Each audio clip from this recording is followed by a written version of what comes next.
Sahabat pendengar Radio Pelita Kasih yang dikasihi Tuhan Yesus, selamat pagi, salam sejahtera bagi Bapak, Ibu, saudara-saudari sekalian.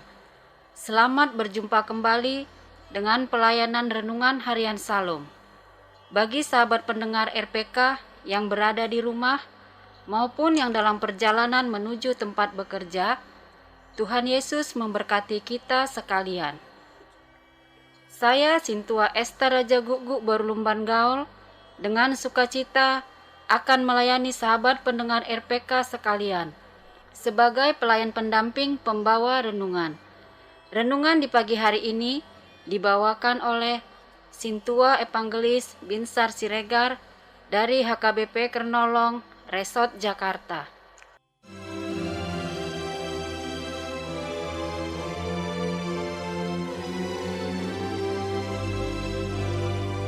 Mari kita bersatu di dalam doa.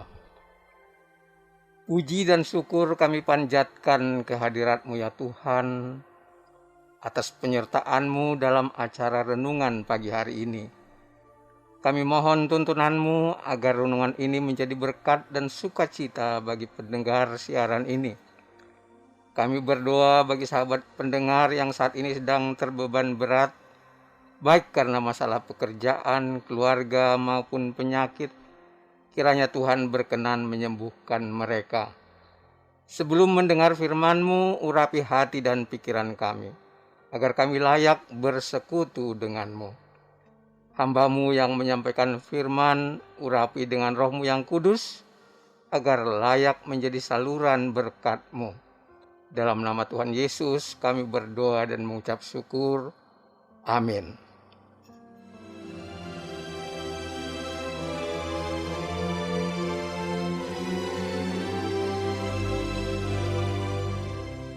Sahabat pendengar Radio Pelita Kasih yang dikasihi Tuhan Yesus Kristus, renungan bagi kita hari ini tertulis dalam kitab 1 Samuel 8 ayat 1 sampai 8.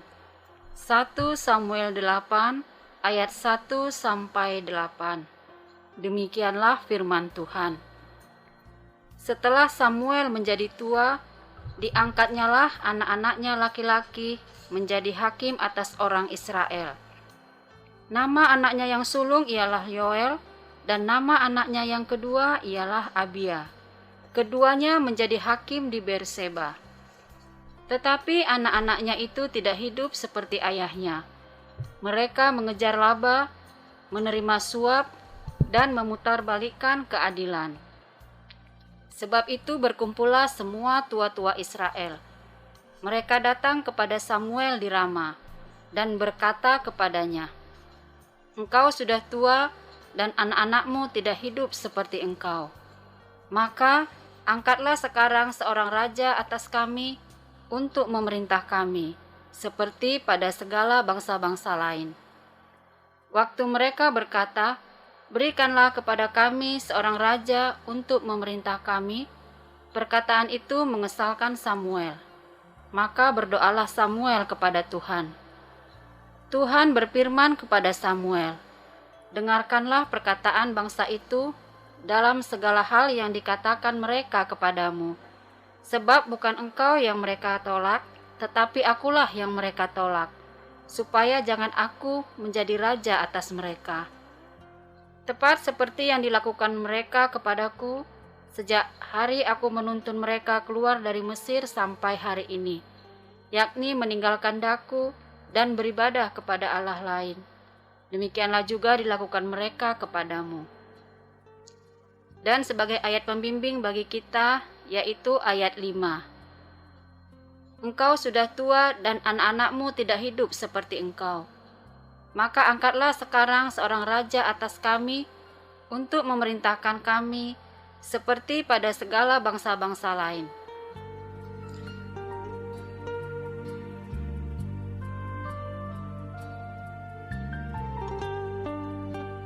Sahabat pendengar yang dikasihi Tuhan, Israel adalah bangsa yang unik, umat pilihan yang dibangun berlandaskan perjanjian dengan Allah. Perjanjian antara Allah dengan umatnya Israel ditetapkan di kaki Gunung Sinai, meliputi dua hal mendasar, yaitu ketetapan dan janji Allah yang harus diterima secara iman, dan kewajiban yang harus dipatuhi. Allah berjanji akan memberikan tanah Kanaan kepada bangsa Israel, dan Ia akan menjadi Allah mereka, serta mengangkat mereka menjadi umat-Nya. Dengan perjanjian ini, maka bentuk pemerintahan Israel yang dikehendaki Allah adalah teokrasi, di mana Tuhan sendiri yang memimpin bangsa Israel. Bagaimana wujud dari teokrasi itu? Kepemimpinan ini telah berlangsung sejak zaman Musa, Yosua, berlanjut dengan para hakim, sampai pada saat Imam Samuel pada Nats hari ini. Apa yang terjadi dengan bangsa Israel sehingga mereka secara terbuka meminta kepada Samuel agar diberikan seorang raja? Bukankah mereka sudah menikmati betapa luar biasanya kehidupan di bawah tuntunan Tuhan Allah? Mengapa pula mereka mencari seorang raja dengan meniru bangsa-bangsa sekitar yang masih menyembah berhala?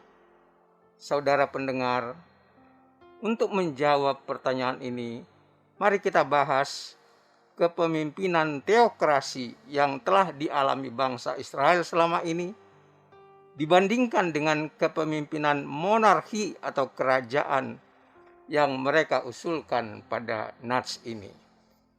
Yang pertama, kepemimpinan teokrasi. Sahabat pendengar yang dikasihi Tuhan, teokrasi adalah suatu bentuk pemerintahan di mana kepemimpinan ilahi dijadikan sebagai pegangan utama.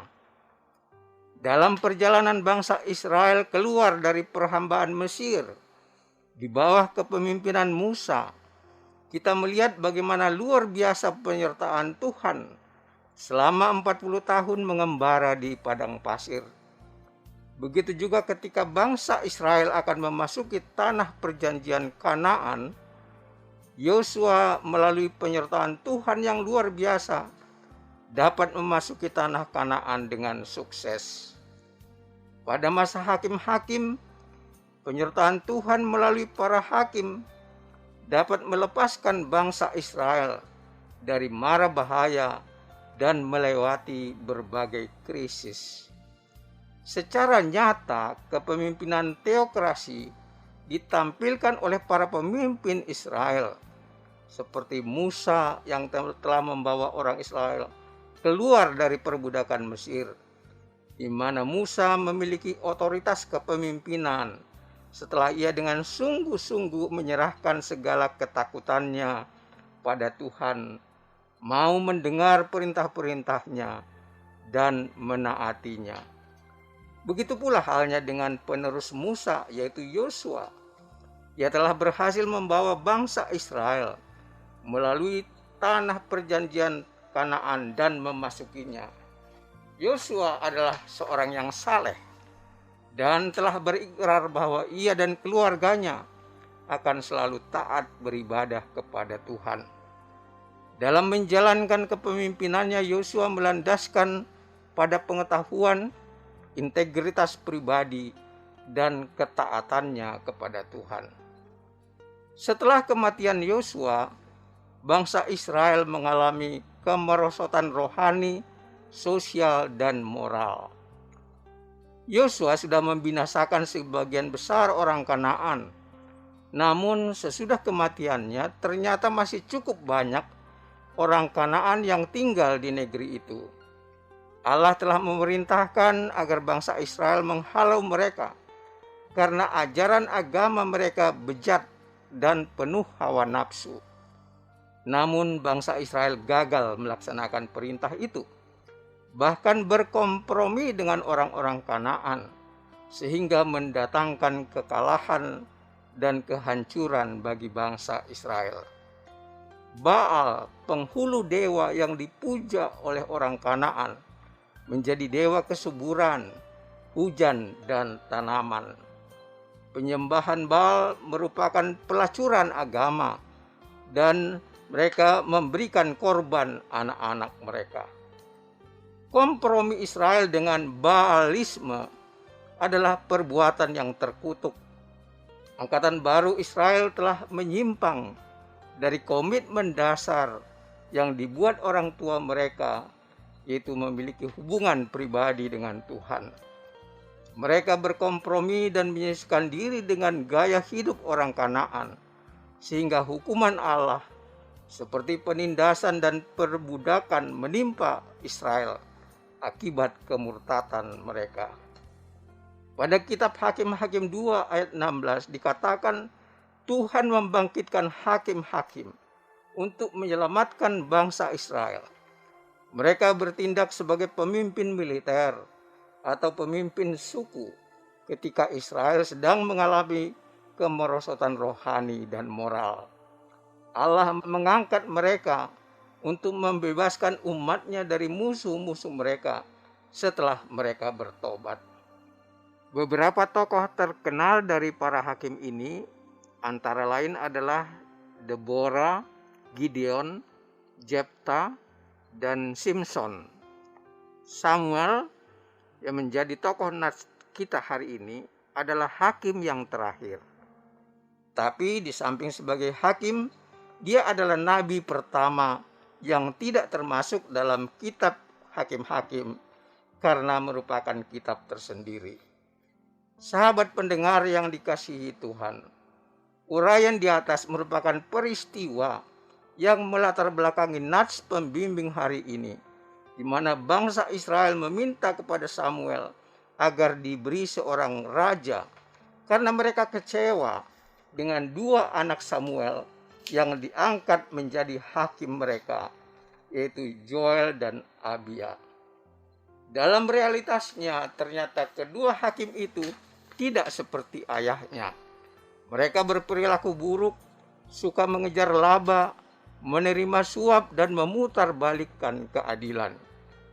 Kekecewaan inilah yang mendorong bangsa Israel untuk mencari pemimpin alternatif dengan meniru kepemimpinan bangsa-bangsa di sekitarnya, yaitu meminta pada Samuel agar mengangkat seorang raja bagi mereka. Bagian kedua adalah kepemimpinan kerajaan atau monarki. Sahabat pendengar, monarki adalah pemerintahan yang dipimpin oleh seorang penguasa sebagai raja atau kaisar. Kekuasaan seorang raja bisa dalam bentuk kekuasaan mutlak atau absolut, bisa juga dalam bentuk konstitusional, di mana kekuasaan raja dibatasi oleh konstitusi. Lalu bagaimana dengan raja yang diinginkan bangsa Israel? Ketika tua-tua bangsa Israel meminta seorang raja bagi mereka, Samuel sebenarnya merasa kesal dan protes. Karena menurut keyakinannya pemimpin itu haruslah seorang yang memiliki semangat pengabdian yang tinggi dan kepemimpinan yang melayani. Samuel memahami bahwa kepemimpinan adalah kesempatan untuk melayani bangsa dan meningkatkan mutu kehidupan orang yang dipimpin.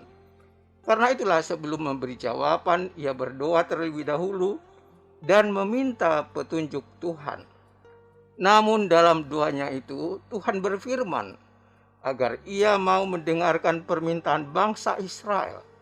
Karena keinginan mereka memiliki raja itu sebenarnya mengandung makna menolak Tuhan.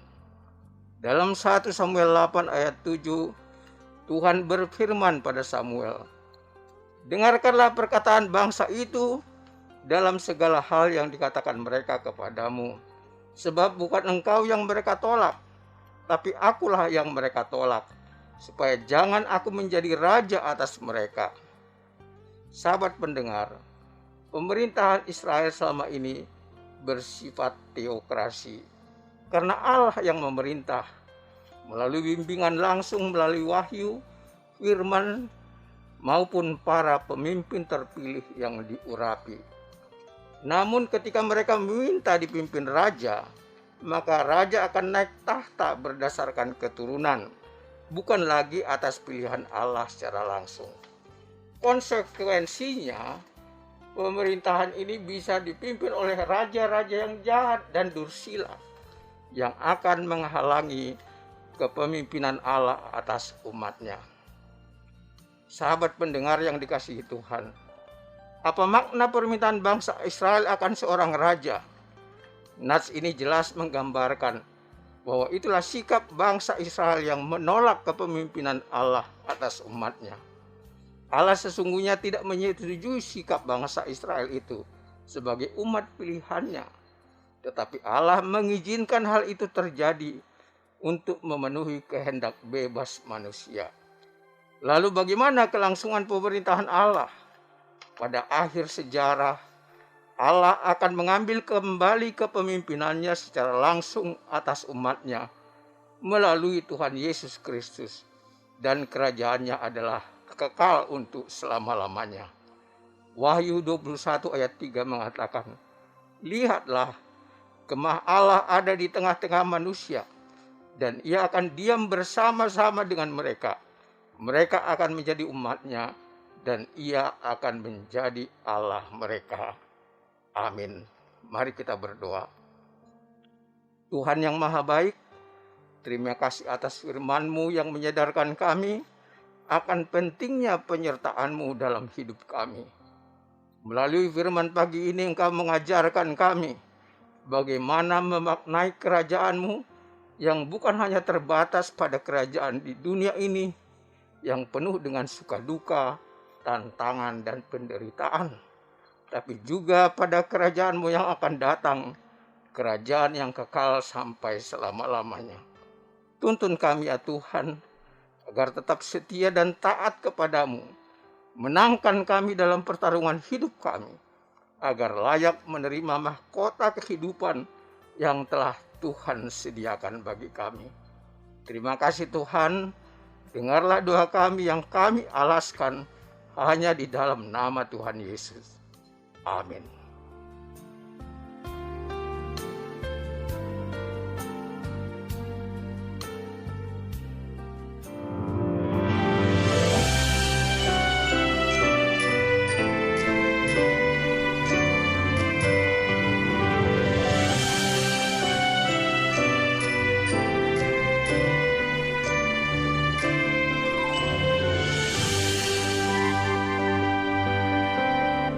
Yesus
Sahabat Radio Pelita Kasih yang dikasihi Tuhan Yesus Kristus, marilah kita mendengarkan beberapa informasi berikut ini.